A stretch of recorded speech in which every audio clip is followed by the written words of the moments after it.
જય હિન્દ. હું છું ઝલક પટેલ અને આજે આપણે ચર્ચા કરીશું ગુજરાતી સાહિત્યના જે ફ્રી ક્લાસની સિરીઝ આપણે ચાલુ કરવાના છીએ એના વિશે.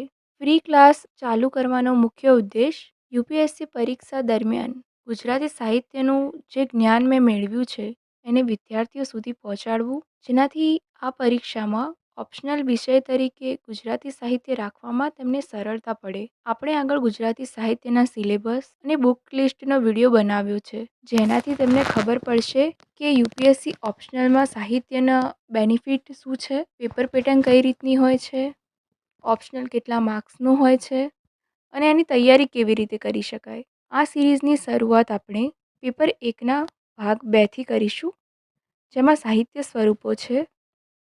એમાં મધ્યકાલીન સાહિત્ય સ્વરૂપોમાં પદ, રાસ, આખ્યાન, પદ્યવાર્તા, લોકનાટ્ય ભવાઈ છે અને અર્વાચીન સાહિત્ય સ્વરૂપોમાં નવલકથા, નાટક, નવલિકા, નિબંધ અને ઉર્મી કાવ્ય તરીકે ગઝલ, ખંડકાવ્ય, સોનેટ વગેરે છે. આપણે બીજા વિડીયોમાં મધ્યકાલીન સાહિત્ય સ્વરૂપમાં પ્રથમ પદથી શરૂઆત કરીશું. તો મળીએ બીજા વિડીયોમાં.